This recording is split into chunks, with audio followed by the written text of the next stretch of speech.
Hi guys, so Boris Johnson was in Scotland to promote the Union on his pro-Union tour, and he was asked by The Sun about a possible second referendum for Scottish independence and the likelihood of that actually happening. So let's hear what he had to say. Since coronavirus, two polls have shown that independence in Scotland, a majority of Scots are in favour. Those same polls show that at the Scottish Parliament elections, the SNP would have a considerable victory. Is that not a case that then they would have a mandate for a second referendum, and is it not undemocratic that you wouldn't give it to them? Well, we had a referendum in 2014. It was decisive. It was, I think, by common consent, a once in a generation event, and what we've seen throughout this. Okay, first of all, this once in a generation event is not true. But even if it were true, okay, what have you to lose if you truly believe that the Union is strong?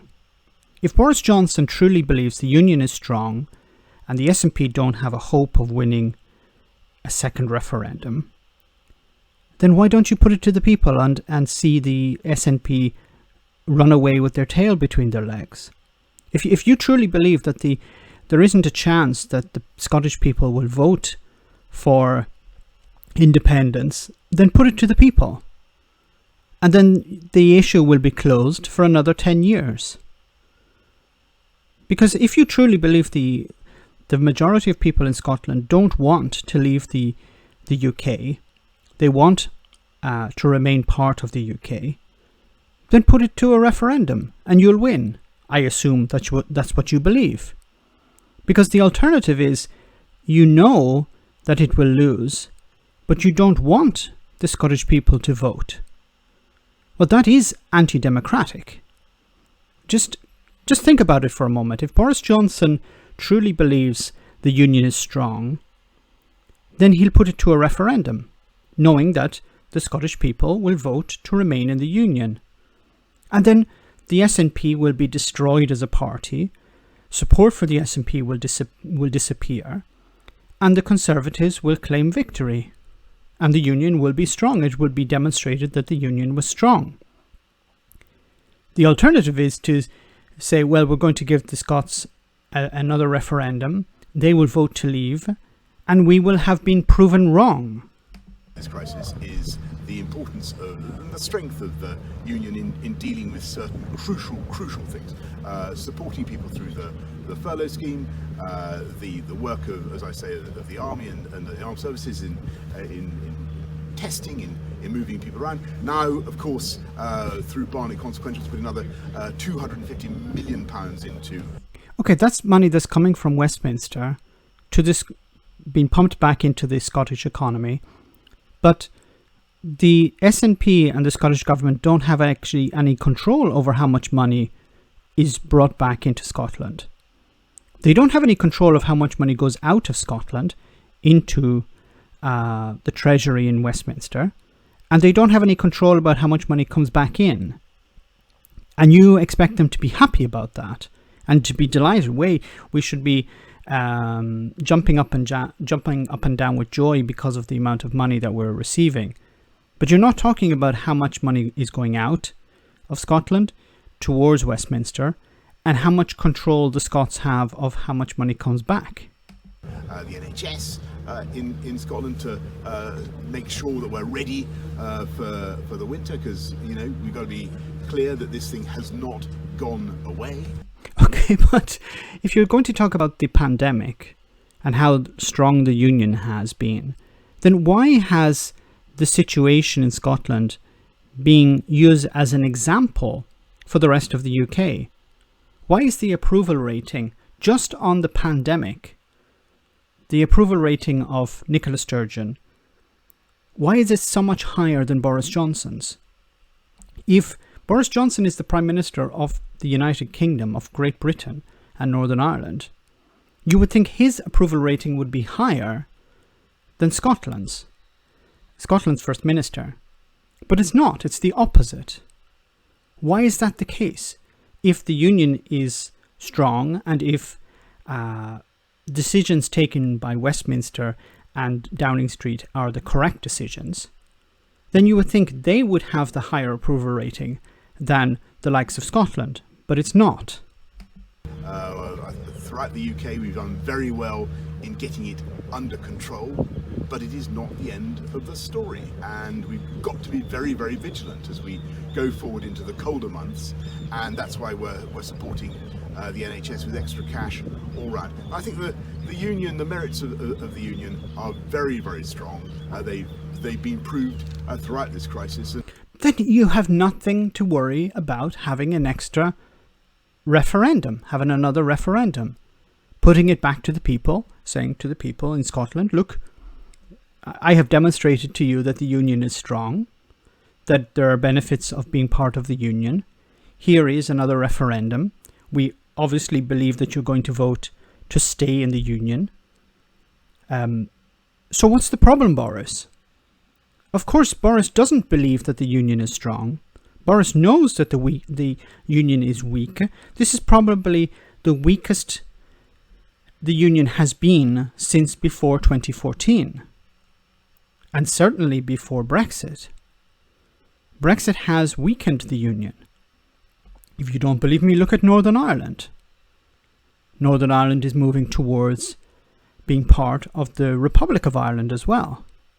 So the union is not strong, Boris. If you truly believed the union was strong, you would put it back to the Scottish people with confidence that they would vote to remain part of the UK. But you're not doing that because you think the opposite. And what we want to do now is, why I'm here in Orkney, is to show how we can not just deal with the health crisis, but work to deal with the economic consequences together, building back better, investing in green technology and a green recovery. So you're saying an independent Scotland couldn't afford or couldn't tackle a coronavirus pandemic? What I'm saying is that So Boris is very clever here not to insult the Scottish people.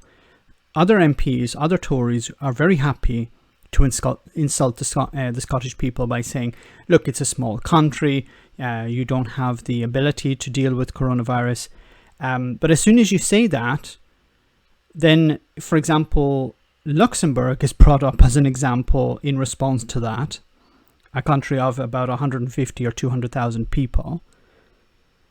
So this argument, well, Scotland is too small to deal with the coronavirus, is just rubbish, because there are smaller countries around the world dealing with the coronavirus in a much better way than the UK is. Now, something I'd like to talk about also is how the UK is dealing with this. Like, Scotland have reduced the number of new cases dramatically, and the number of new deaths because of coronavirus have been zero for almost a week now, or over a week. Now, I think perhaps yesterday or today they actually started to rise again, but for a period of time there were no deaths of coronavirus in Scotland. Now, for the UK as a whole, yesterday, on the 22nd of July, there were 110 deaths and 445 new cases. Now, if that's the case, I know that's including Wales and Northern Ireland, but if you compare it to what's happening in Scotland, Scotland is doing a good job. So it could be argued that Scotland would be better off being an independent country, because there could be ways to deal with this pandemic in ways that they can't do now. For example, they would be able to close the border. They would be able to limit movement of people from England into Scotland that they can't do at the moment. So the argument that a strong union is better at tackling this coronavirus, there can be arguments made for it and also against it. the union is a fantastically strong institution. It's helped our country through thick and thin. It's very, very valuable in terms of the support we've been able to give to everybody throughout all corners of the UK. And you know, we had a referendum on breaking up the union a few years ago. I think only 6 years ago. That is not a generation by any computation. Okay, it's not. if you want to say it's not a generation, but put it back to the people if you have nothing to fear.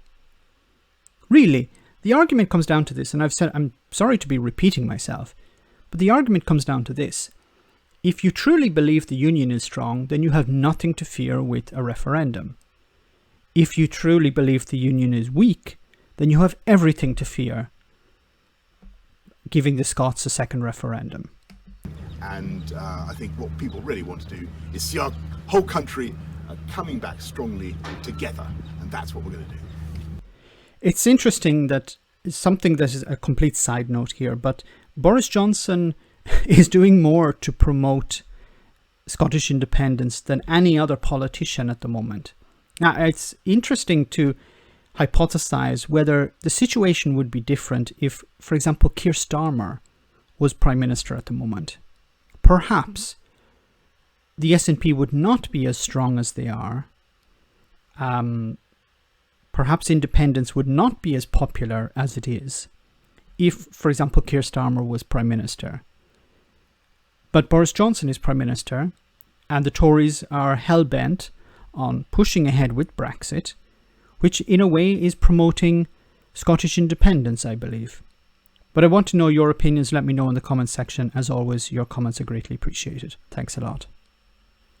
Why not become a Patreon and enjoy access to our Discord server where we share news, chat, and have some fun?